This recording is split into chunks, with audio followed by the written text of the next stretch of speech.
शेती माझी प्रयोगशाळा या यूट्यूब चॅनलमध्ये मी आपलं स्वागत करतो। या चॅनलवर आपण नवीन असाल तर या चॅनलला सबस्क्राईब करा।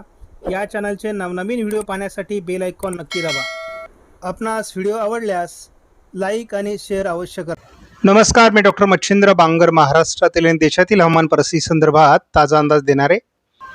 डिप्रेशन भूभागावर सरकला असून त्याचा पुढील मार्ग कसा आहे ते आपण थोडं बघणार आहोत। परंतु विदर्भामध्ये थोडा त्याचा परिणाम होतोय असं लक्षात आलंय। बऱ्याच राज्यांमध्ये पावसाचं प्रमाणही वाढलेलं आहे। या ठिकाणी आपण बघतो डिप्रेशन भारताच्या पूर्वेला असून त्याचा उत्तर पूर्व अशा भागामध्ये परिणाम होतोय।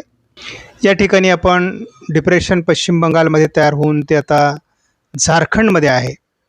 झारखंडमधून ते शक्यतो उत्तर प्रदेशच्या काही भागात प्रवेश करेल असा अंदाज आहे। म्हणजे पूर्णतः हे उत्तर दिशेने जाते आणि हिमालयाला पॅरलल आहे। म्हणजे ज्या ठिकाणी मान्सूनचा आस आहे त्याच ठिकाणी या हवामान प्रणालीचा मार्ग आहे।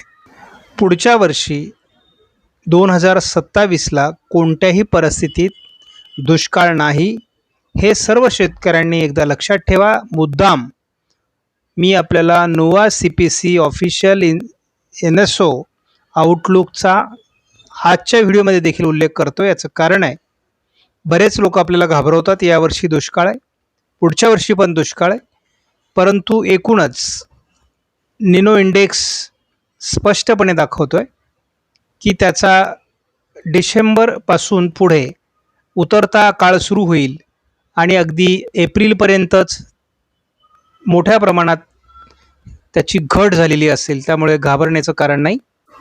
या ठिकाणी आपण असं बघतो की साधारणपणे वाशिममध्ये काल रेड अलर्ट देण्यात आलेला होता। म्हणजे थोडक्यामध्ये दुष्काळी परिस्थिती दाखवली होती। 1 अंशांनी पाऊस झाल्यामुळे त्या ठिकाणी पुन्हा ती घट सुधारली आणि त्यामुळे पुन्हा एकदा नॉर्मल कंडिशनमध्ये ते आपण आलेलं दिसतोय। परंतु 18, 19 हे जे आकडे आहेत किंवा 17 हे धोकादायकच आहेत आणि त्यामुळे आपल्याला सध्या वर्धा, वाशिम, त्यानंतर अहिल्यानगर हे 3 जिल्हे असे दिसत आहेत की लवकरच ते दुष्काळाला सामोरे जातील।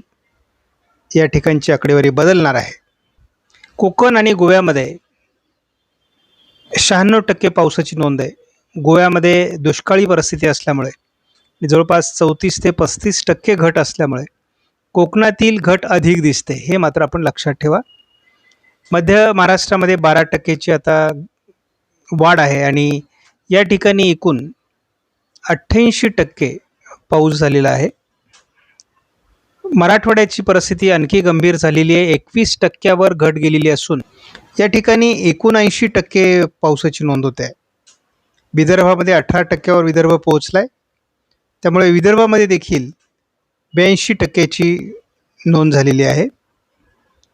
महाराष्ट्रात एकूण आता पावसाचं प्रमाण हे 95% 18 तारखेला नोंदण्यात आलेलं आहे आणि प्रत्येक दिवशी आपण बघतो की घट ही आता वाढत चाललेली आहे।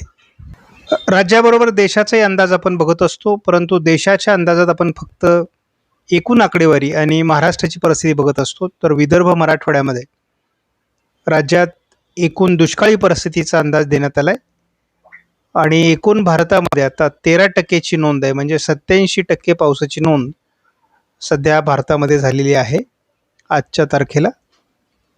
आपण महाराष्ट्रातली परिस्थिती बघितली तर आपल्याला या ठिकाणी पाऊस होताना दिसतोय आणि हा पूर्णपणे डिप्रेशनचा प्रभाव आहे। त्यामध्ये थोडं कोकणाकडून ओढल्या गेलेल्या वाऱ्यांमुळे देखील पाऊस होतोय आणि हा देखील डिप्रेशनचाच प्रभाव आहे। बाकी मराठवाडा, मध्य महाराष्ट्र, उत्तर महाराष्ट्र, पश्चिम महाराष्ट्रात पावसाची घट कायम आहे।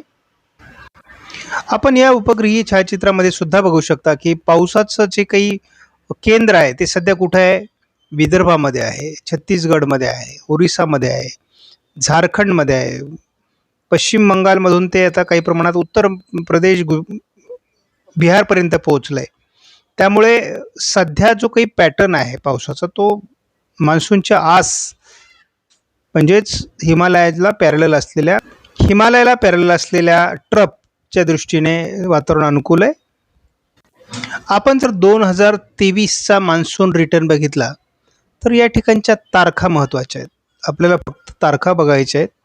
तर साधारण या ठिकाणी आपण असं बघतो, की 5 ऑक्टोबर ही आपल्यासाठी महत्त्वाची तारीख आहे महाराष्ट्रासाठी.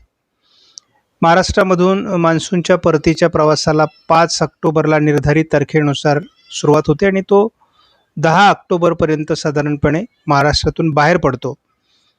अशा प्रकारचा एक कयास आहे किंवा एक निर्धारित तारखा आहेत. त्यामुळे आपल्याला अवघ्या 5 दिवसाचा कालावधी महाराष्ट्रासाठी मिळतो.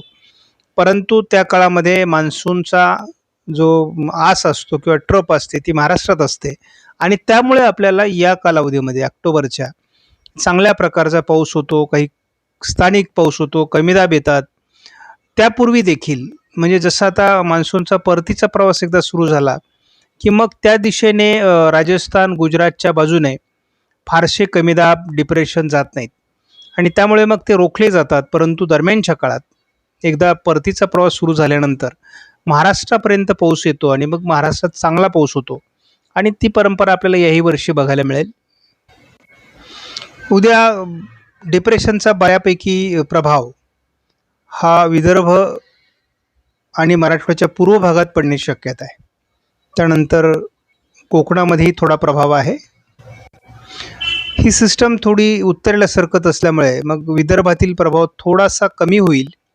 कोकणातही त्याचा प्रभाव हलकासाच असणार आहे आणि 21 पासून मग महाराष्ट्रातील स्थानिक वातावरणावर आपण डिपेंड असू.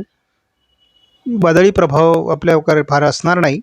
सेफेस्ट मॉडेल आपल्याला साधारण 25 तारखेपर्यंत विदर्भात पाऊस दाखवते, कोकणात पाऊस दाखवत आहे आणि एक कमी दाब हा महाराष्ट्राच्या बहुतांश भागाला व्यापेल हा अंदाज सेफेसचा कायम आहे. त्यामुळे आपण तो अंदाज पुरत दाखवलेला आहे.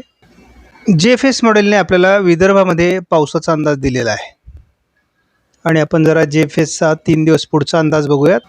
20 तारखेला मात्र हे सिस्टम उत्तरेला सरकेल असा अंदाज आहे. 21 तारखेला मात्र याचा महाराष्ट्रातील प्रभाव संपणार आहे. हा जेफेसचा अंदाज आहे. आता आपण उद्या ECMW मॉडेलनुसार बघितलं तर नागपूर, भंडारा, गोंदिया, चंद्रपूर, गडचिरोली या जिल्ह्यात वादळी प्रभाव आहे. 20 तारखेला हा प्रभाव या भागात कायम आहे.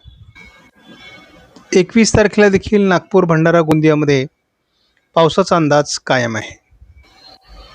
22 तारखेला देखील अमरावती, वर्धा, नागपूर, भंडारा, गोंदिया जिल्ह्यात पावसाचं वातावरण कायम आहे आणि ह्या काळात घाटमाथ्यावर देखील पाऊस श्रावण सरींच्या स्वरूपात असेल. सध्या नांदेड, लातूर, सोलापूर, धाराशिव या काही भागात पावसाळी वातावरण आहेत. आपण जर हा अंदाज थोडा पुढे सरकवला तर विदर्भाच्या दिशेने थोडं वातावरण आहे. नागपूर, भंडारा, गोंदिया, चंद्रपूर, गडचिरोली रात्री वातावरण असण्याची शक्यता आहे. उद्या दिवसभरातही विदर्भात वातावरण आहे. कोकणात हलक्या ते मध्यम सरी होत राहतील. विदर्भावर सातत्याने या सिस्टमचा प्रभाव राहण्याची शक्यता आहे. विदर्भाच्या जवळ ही सिस्टम आहे. मात्र 20 तारखेला किंवा 21 तारखेलाही उत्तरेला सरकण्याची शक्यता आहे. हा ECMWचा मॉडेलचा अंदाज आहे. त्यामुळे नागपूर, भंडारा, गोंदिया या जिल्ह्यात 2-3 दिवस पावसाचा अंदाज कायम आहे. 22 तारखेला मात्र हा अंदाज बदलतोय. कोकणात हलक्या ते मध्यम श्रावणसरी होत राहतील. त्यामुळे तसा फार चांगलं पाऊसमान संपूर्ण महाराष्ट्रामध्ये नाही आहे. केवळ पूर्व विदर्भ आणि कोकण घाटमाथ्यावर पावसाचं वातावरण, इतरत्र खंड स्वरूपातील परिस्थिती आहे. एकूणच मी सकाळच्या व्हिडिओमध्येही सांगितलेलं आहे की अगदी दूरवरचा आपण 1 सप्टेंबरपर्यंतचा जरी अंदाज बघितला तरी विदर्भ आणि कोकण असंच पावसाळी वातावरण आहे. विशेष वातावरणाची अजून तरी खात्री पटलेली नाही. आपणास व्हिडिओमधील माहिती महत्त्वपूर्ण वाटल्यास लाईक करा, शेअर करा, चॅनलला सबस्क्राईब करा. धन्यवाद. जय हिंद, जय महाराष्ट्र, जय बळीराजा.